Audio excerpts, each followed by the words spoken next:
4,000 or so Saud family princes get a base allowance of approximately $1.5 million per year. They supplement this with vast sums made through the following sophisticated forms of theft. Sale of oil. King Fahd, since 1975, has set up a system by which he and close members of his family sold on the open market in Rotterdam anywhere from 300,000 to 1 million barrels of oil a day at below market prices. Income from that oil was deposited in Swiss bank accounts. It is estimated that Fahd's annual income varied between $3 to $5 billion a year selling oil outside the commercial channels and oil company concessions. Real estate. Land in Saudi Arabia is owned by the government, and the government is controlled by the king with no accountability to anyone. Since 1975, land has been given to princes and their families by the government, only to be sold back to the government itself, thus creating the easiest means by which to rob the government of its resources.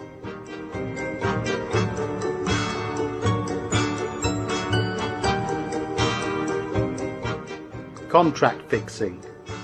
Kickbacks on commercial and defence contracts is the third method used by the House of Saud to pilfer money.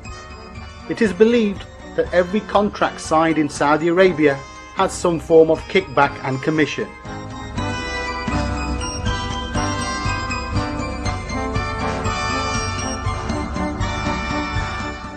Large contracts such as the Al Yamamah generated annual commissions in excess of $2 billion paid to only 5 people.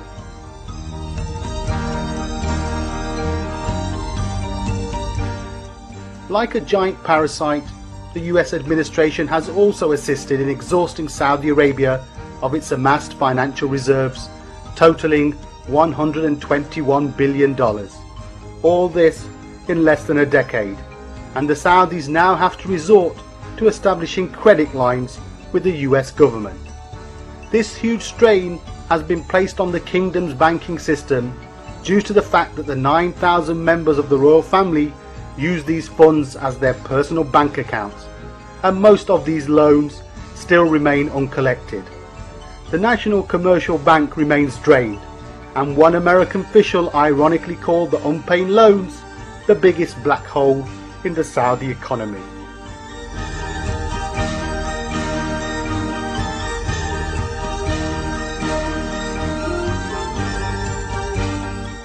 The so-called caretakers of the Ummah wasted the wealth of the Ummah to finance worldwide CIA operations.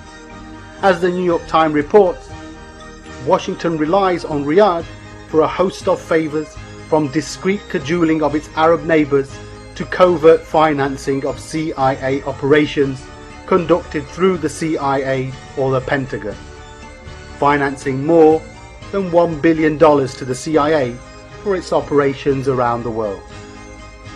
America's multinational corporations have also benefited greatly from the limitless spending of the Saudis. When America lured Saddam into Kuwait and then destroyed the infrastructure of both countries, it left the job of rebuilding and cleaning up in the hands of the multinational corporations. AT&T, for example, rebuilt the telephone lines of Kuwait and is now monopolizing it.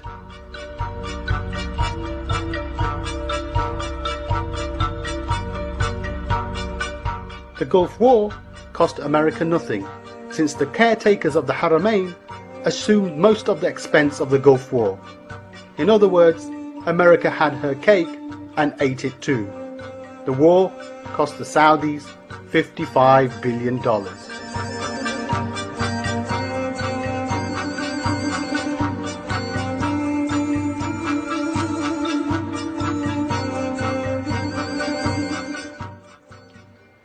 King Abdullah worked closely with the late King Fahd in implementing the policies of Saudi Arabia, both external and internal.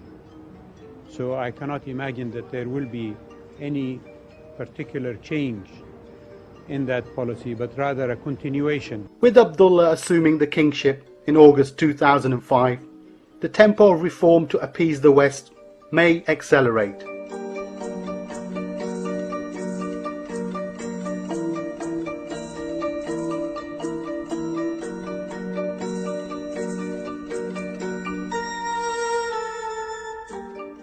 And Prince Bandar's return from Washington, where he has been adroit at forging close personal ties with the US administration, suggests that warm relations with the US will continue.